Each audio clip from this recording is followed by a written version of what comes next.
Continuamos nuestra programación de Buena Salud a todos que están en sintonía por la señal de Majestad. Muy buenos días y también a quienes se conectan en redes sociales. Estamos en vivo en Facebook, así también ustedes pueden disfrutar de la información que tenemos preparado esta mañana. Porque debemos estar muy atentos porque el tema que vamos a abordar en esta mañana es algo que está atacando silenciosamente aquí en nuestra provincia porque se ven muchos casos y esto nos va a explicar nuestro invitado. Nuestra frase de hoy dice: la detección temprana no solo cambia un diagnóstico, cambia una vida. Por eso aquí se encuentra nuestro querido doctor Pedro García. Él es cirujano oncólogo, viene de Clínica Araujo y el tema que hablaremos en esta mañana es de cáncer gástrico. Bienvenido, doctor, qué placer tenerlo con nosotros.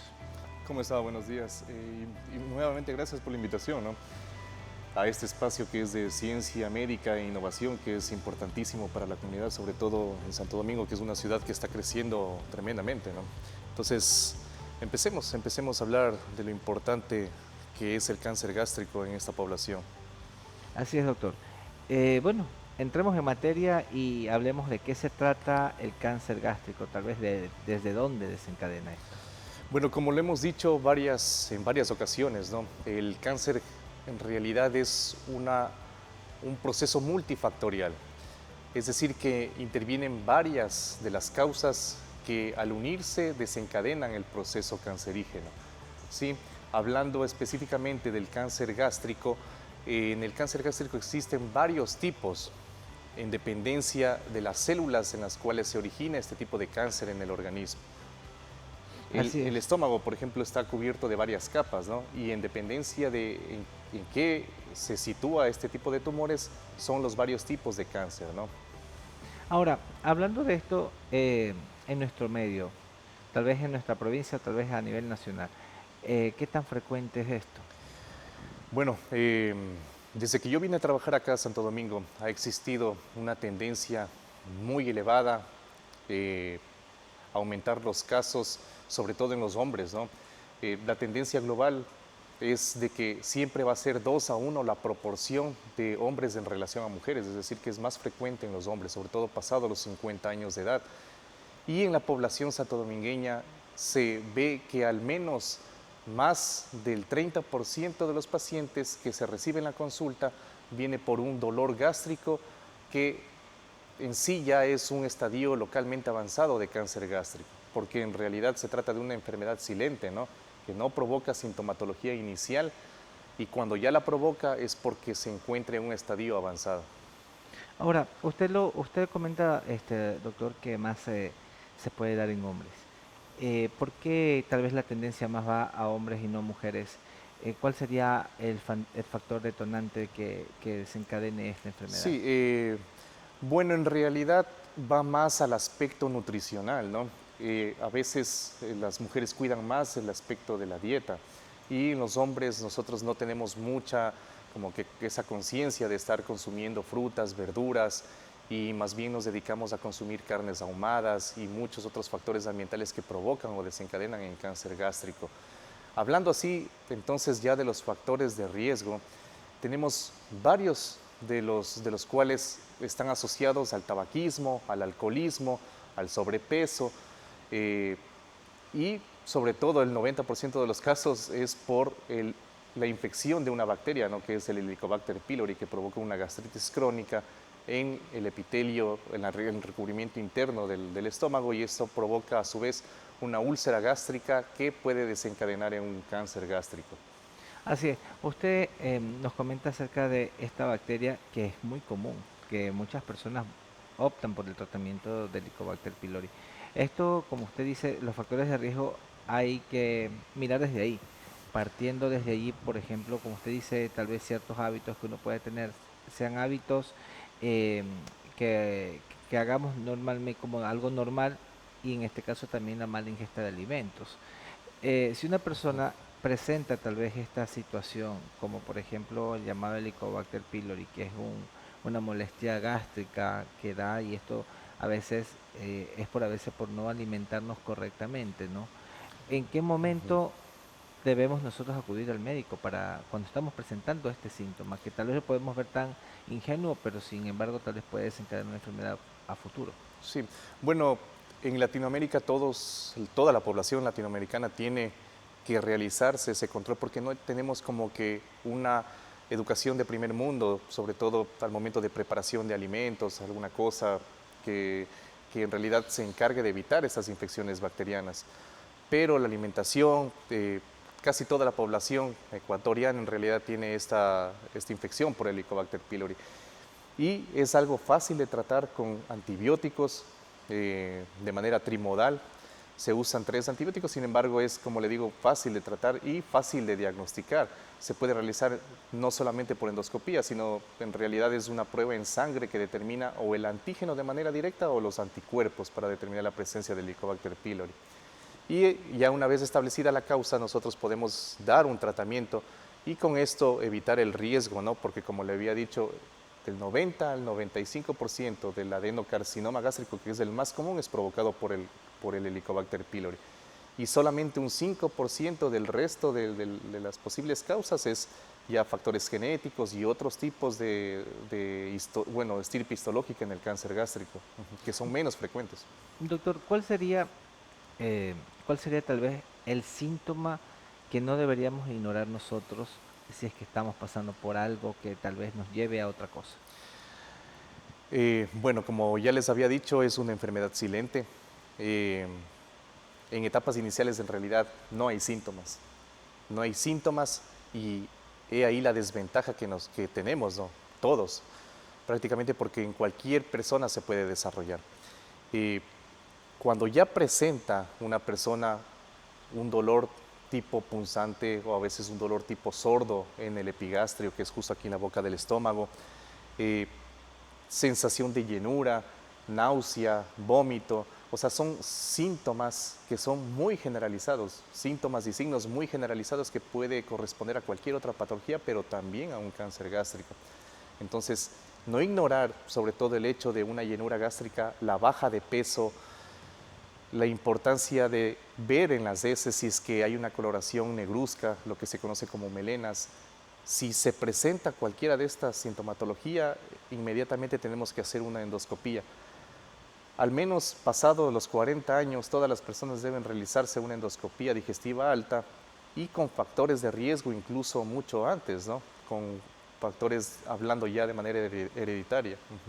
Quiere decir, doctor, que una persona pasada los 40 años de manera preventiva, aunque no tengamos tal vez algún antecedente, sino que hacerlo Sí. de forma preventiva, hacernos este estudio. Sí, yo pienso que sí, porque es importante detectar a este tipo de patologías en estadios tempranos, porque en estadio clínico 1, estadio clínico 2, incluso con cirugías endoscópicas o resecciones internas, no son cirugías muy grandes, radicales, son cirugías mínimas, que haciendo una buena resección amplia, o sea, incluso puede tener la tendencia a la curación este tipo de cáncer, ¿no? Y Entonces, perdón que le sí. interrumpiera, este estudio se lo puede hacer, si se lo hace una vez como prevención, hay que volverlo a repetir Hay que siempre. volverlo a repetir porque, como le dije, la población ecuatoriana no tiene esa educación nutricional de consumo de frutas, de verduras y sobre todo aquí en Santo Domingo, que es denominada la capital de la carne ahumada y todo eso son embutidos. Todo eso son factores de riesgo para desarrollar cáncer gástrico. Bueno, hablando, ¿no?, del estilo de vida y también de los efectos ambientales. Sin embargo, existe el otro porcentaje que es mínimo, pero sí es un factor hereditario y este es el que provoca en cambio un cáncer gástrico más agresivo incluso, el que es de manera genética, ¿no?, el hereditario.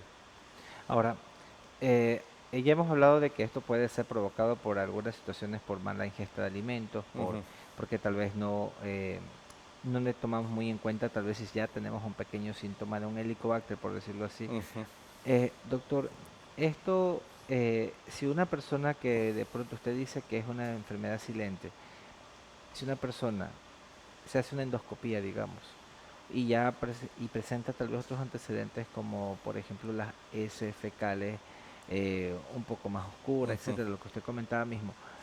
Allí, si se detecta que hay algún hallazgo, esto puede ser eh, frenado a tiempo tal vez para que no haya un avance de esta enfermedad. Claro, en efecto, o sea, una vez determinada la lesión por endoscopía, el médico gastroenterólogo toma unas biopsias, ¿no? Esas biopsias se manda a estudiar. Como le dije, generalmente el resultado va a ser un adenocarcinoma gástrico, que existe, bueno, de dos tipos, el de tipo intestinal, el de tipo difuso. Eh, este, este adenocarcinoma hay que estadificarlo, ¿sí? El estadiaje completo es a través de una tomografía. La tomografía va de cuello, tórax, abdomen y pelvis, una tomografía corporal, para determinar si es que ha habido ya implantes o siembras tumorales a distancia. Si es que no existe y la enfermedad se encuentra localizada, tenemos que establecer hasta dónde es el grado de invasión o profundidad de la misma. Entonces, si es que únicamente llega hasta la capa muscular, no atraviesa la serosa o el recubrimiento externo del estómago, y no hay ganglios que se encuentran aumentados de tamaño como posibles ganglios metastásicos, entonces estamos hablando de estadios clínicos iniciales, 1 o 2, que son inicialmente quirúrgicos, ¿sí? Eh, Generalmente para este tipo de cáncer hay que ser bastante radicales y hacer nosotros una gastrectomía radical, es decir, sacar todo el estómago y realizar una cirugía tipo bypass gástrico, que es unir el resto de intestino con el esófago y realizar un circuito para que siga con el mismo tránsito intestinal sin modificar mucho el estilo de vida del paciente, pero siendo bastante radicales, sacando todo el estómago y posteriormente llevar al paciente a quimio y radioterapia, si es que lo necesitas.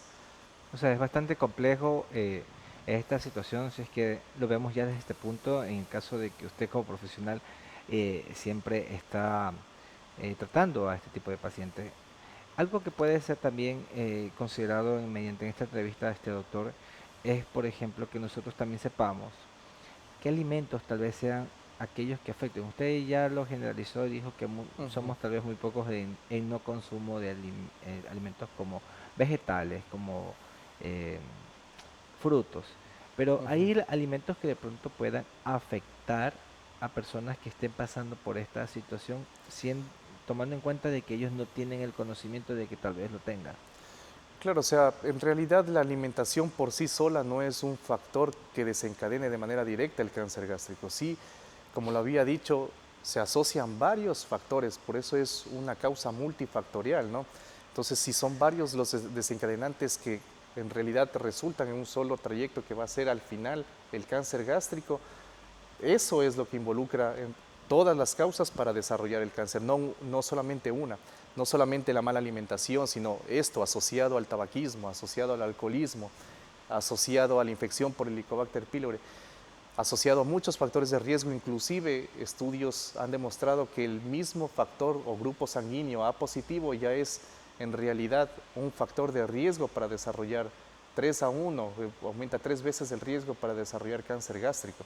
Entonces, son varias causas, no solamente una la que puede desencadenar, pero hablando de la alimentación, sí, o sea, tratar de evitar las carnes ahumadas, tratar de evitar los enlatados, los embutidos, los alimentos con conservas, los conservantes, ¿no? Y tratar de consumir más fibra, ¿no? Más fibra para aumentar, ¿no? Ese tipo de absorción de nutrientes en colon, intestino delgado y realizar una motilidad mejor y más adecuada, sin tratar de lesionar el epitelio del intestino, tampoco el gástrico.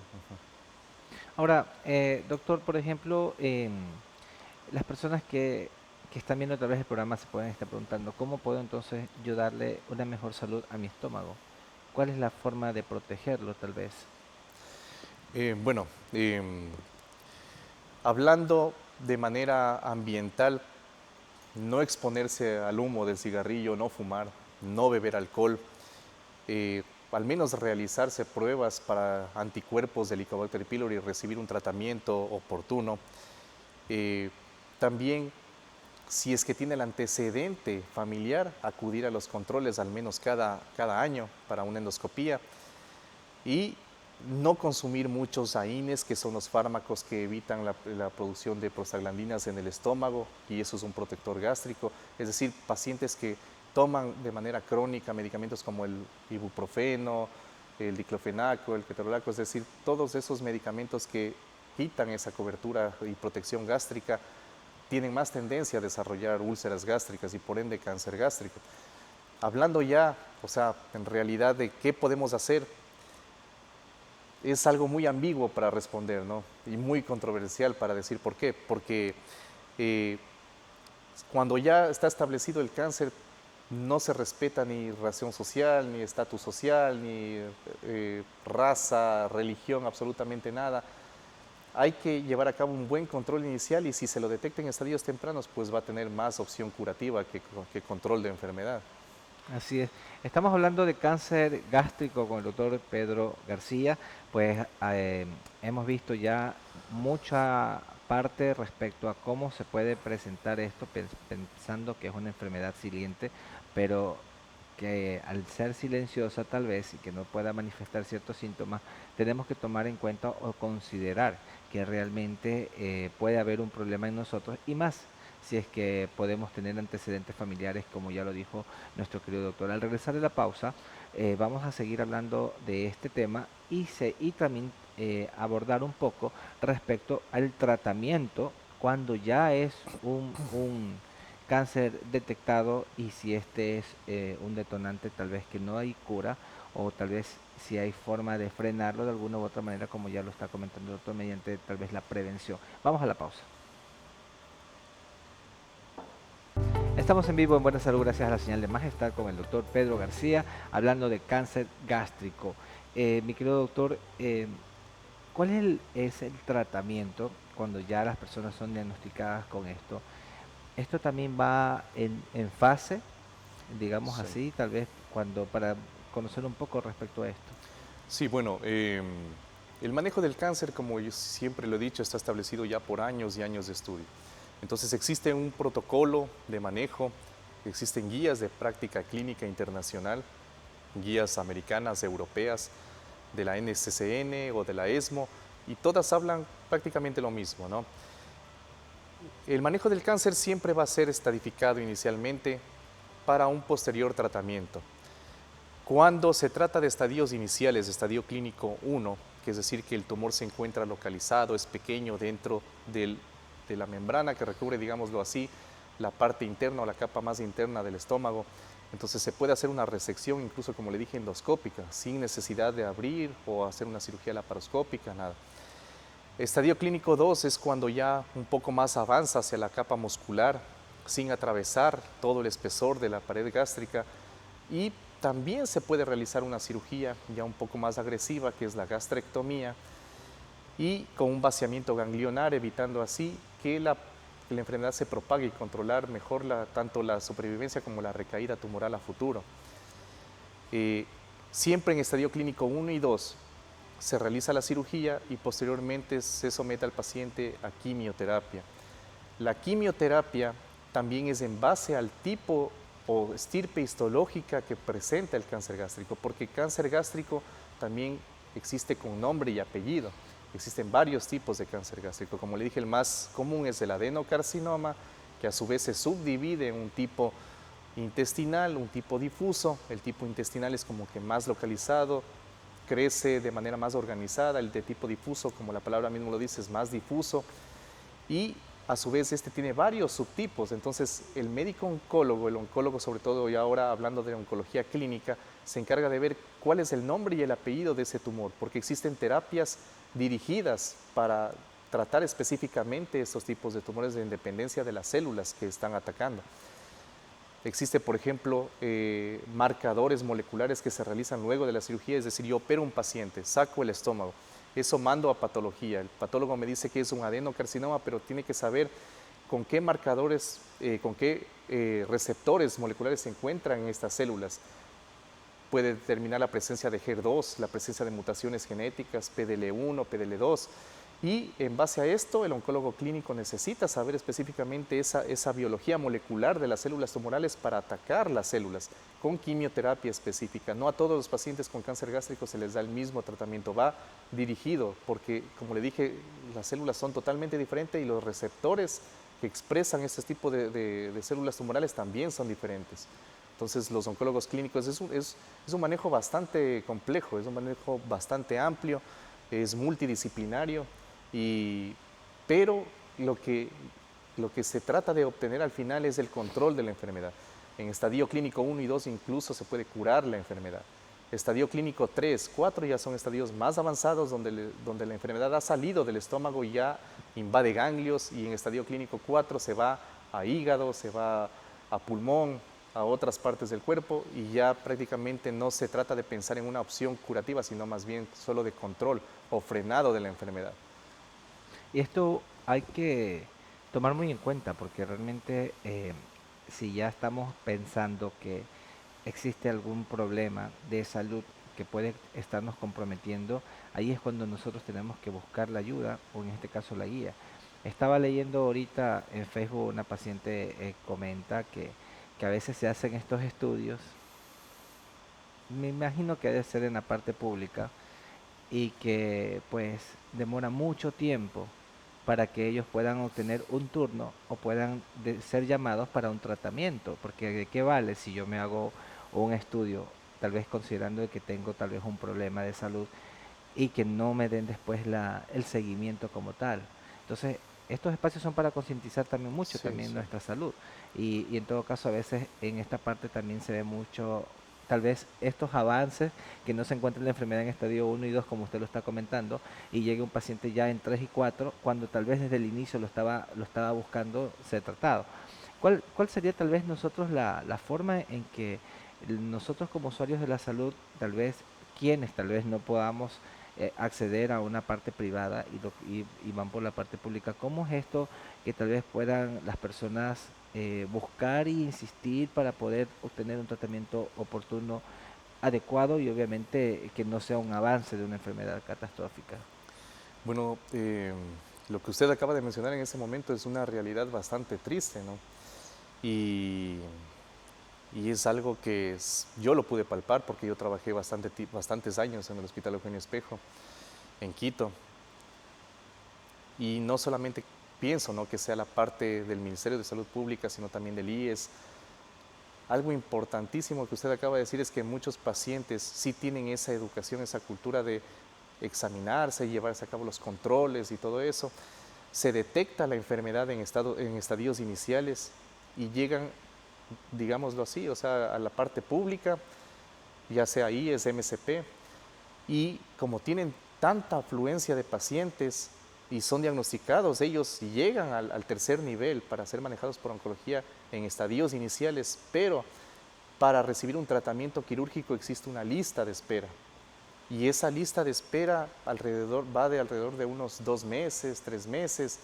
Entonces, ese estadio con el que llegó el paciente en ese momento, que era un estadio inicial, para luego de 3 meses que le vuelven a ver o que ya tal vez le toca la cirugía, ya deja de ser ese estadio inicial.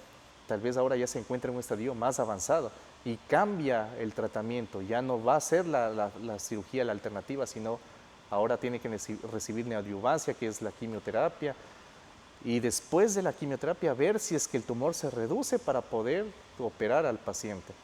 Entonces es una realidad bastante triste que nos ata de manos a nosotros como médicos. Yo me acuerdo que cuando trabajaba en la parte pública decía a todos los pacientes, o sea, si fuera por mí, yo les operaría a todos el mismo día, a todos los pacientes el mismo día. Pero el quirófano no solamente es para oncología, es para traumatología, para otras especialidades, otorrino, oftalmo, cirugía plástica, y, y teníamos que respetar los turnos, es decir, operábamos de acuerdo al orden de llegada de los pacientes. Y claro que otros son de estirpe histológica más agresiva, hay cáncer que son más agresivos y todo, pero siempre tratando de respetar, como decir, el orden de llegada. Y es una realidad bastante triste que no teníamos nosotros cómo resolverla.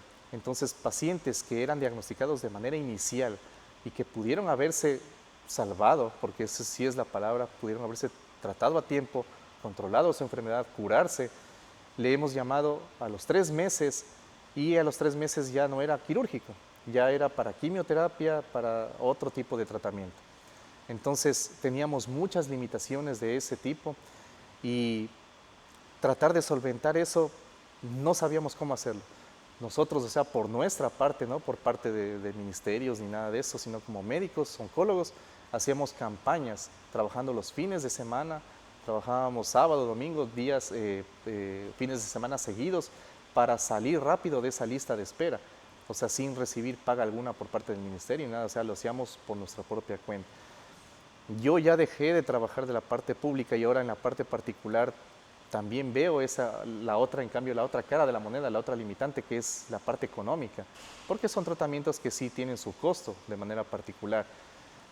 Y algunos pacientes que si no pueden en la parte pública o están esperando mucho tiempo en esa lista de espera, optan por la parte particular para resolver más rápidamente, porque dicen, me está demorando mucho el tratamiento, me va a avanzar la enfermedad, entonces me voy a hacer de manera particular, pero ahí en cambio existe la otra cara de la moneda, la limitante, que es la parte económica, ¿no?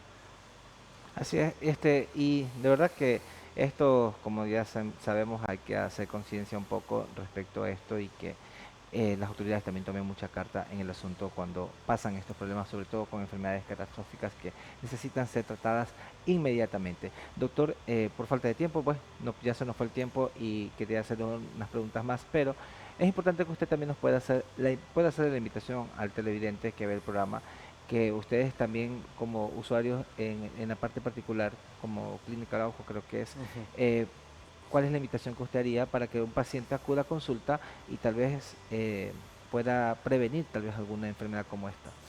Bueno, todos los pacientes debemos acudir al oncólogo. Todos y cada uno de la población en Santo Domingo debe acudir al oncólogo para el control. De hecho, yo creo, ¿no? Que el manejo es sumamente importante que lo realice, sobre todo el especialista como cirujano oncólogo, y no hay más cirujanos oncólogos en Santo Domingo, yo creo que soy el único cirujano oncólogo. Debe acudir de manera rutinaria, al menos cada 6 meses, a un control si no presenta, así no tenga ningún síntoma, ¿no? Que esté pendiente de las campañas, porque realizamos campañas gratuitas también para detección y diagnóstico, tratamiento del cáncer de mama, cáncer ginecológico en general. Entonces, estar pendiente de todos este tipo de campañas. Yo soy el doctor Pedro García, soy cirujano oncólogo, estoy trabajando en el Hospital Clínica Araujo y para mí es un placer atender a toda la población, de tratar de solventar sus dudas, solventar todo lo que tengan, todas las dudas que tengan para llevar a cabo un buen tratamiento. Y eso es lo más importante al final, ¿no? Así es, doctor, y de verdad que muchísimas gracias por estar con nosotros en nuestro programa, que nos haya despejado de estas dudas y que, bueno, quedan muchas más cosas sueltas, pero tal vez el televidente va a tener un acercamiento y estén atentos a lo que decía el doctor Pedro en estas campañas gratuitas para que ustedes puedan tal vez tener un acercamiento y hacerse un control, tal vez no sea tal vez para cáncer gástrico como es el tema de hoy, pero para cualquier otro tipo de enfermedad es importante que también ustedes sigan al Hospital Clínico Araujo. Muchas gracias, doctor, por esta consulta. Gracias a ustedes. Gracias, doctor, y a los televidentes que ven Buena Salud. Recomendarles que nos pueden ustedes seguir en redes sociales como @Buena Salud S en Instagram, TV Buena Salud en YouTube y también en las redes de Majestad nos pueden encontrar como Majestad TV y también pueden seguirlos en Facebook, en X y también en YouTube. Así que no hay forma de perderse la programación todos los días se suben estos vídeos. Si quiere repetirse la entrevista también puede verla nuevamente. Nuestra frase decía, la detección temprana no solo cambia un diagnóstico, sino que también cambia una vida. Reflexionemos en esto y nos despedimos hasta la próxima.